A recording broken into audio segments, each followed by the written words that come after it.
দেশ ইমোশনালি স্বাধীন করা যেতে পারে, কিন্তু ইমোশনালি দেশ চালানো যায় না। দেশ চালাতে হয় প্রফেশনালি। সেখানে যদি দেশটা দেউলিয়া হয়ে যায়, রাষ্ট্রপতিত্ব ওই মানি বিল প্লেস করা ছাড়া আর কোনো বিকল্প নেই আর্টিকেল 40 অনুযায়ী। এরকম অসংখ্য জায়গায় অনেকগুলো বিচ্যুতি আছে। আমরা যখন লাইন বাই লাইন করবো তখন এই জিনিসগুলো আসবে। যখন পার্লামেন্ট থাকবে না তখন সংবিধান অ্যামেন্ডমেন্ট করতে হবে, আপনি কি করবেন। আর প্রবলেম সংবিধান ঘেটে যেটুকু দেখেছি সবখানে একটা কন্টিনিউশন আছে।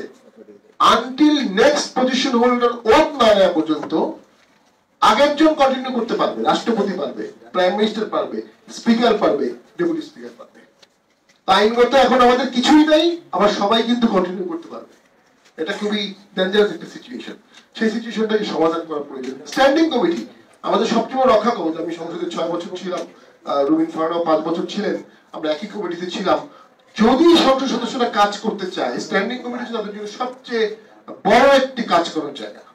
তো এই স্ট্যান্ডিং কমিটি যেন ইন্ডিপেন্ডেন্টলি তারা হতে পারে, স্ট্যান্ডিং কমিটি যেন মাননীয় প্রধানমন্ত্রী বা স্পিকারের আজ্ঞাবহ না হয়, এটা রাষ্ট্রপতি করে দিতে পারেন। যে স্ট্যান্ডিং কমিটির সভাপতি কে হবে এটা রাষ্ট্রপতি ঠিক করবেন, সদস্য কারা হবে রাষ্ট্রপতি ঠিক করবেন। তা নাহলে অ্যাপিল সিজার টু সিজার হয়ে যায়।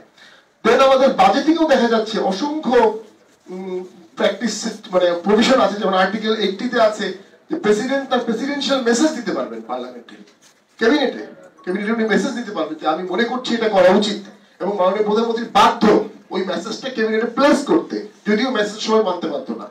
কিন্তু আমাদের দেশে প্র্যাকটিসটা আমরা কখনোই দেখিনি।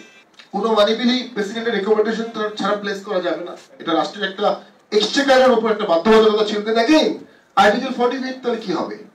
যদি আর্টিকেল 48 অনুযায়ী মাননীয় প্রধানমন্ত্রী বলেন আমি মানি বিলটি সংসদে প্লেস করে অ্যাডভাইস করছি, সেখানে যদি দেশটা দেউলিয়া হয়ে যায়, রাষ্ট্রপতিত্ব ওই মানি বিল প্লেস করা ছাড়া আর কোনো বিকল্প নেই আর্টিকেল 48 অনুযায়ী।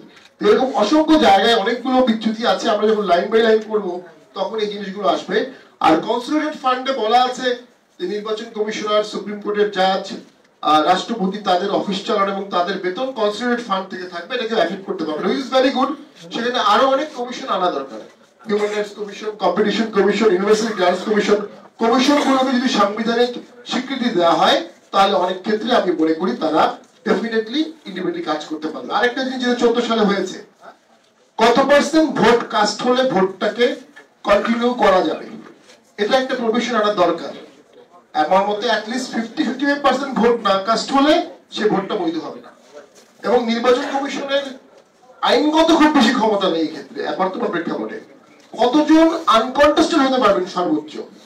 আমার মতে সর্বোচ্চ 25% বেশি হওয়া উচিত না। 14 সালে 51% হয়ে গিয়েছিল। 154 জন ভোটের আগেই কন্টেস্টেড হয়ে ডিক্লেয়ার হয়ে গিয়েছিল।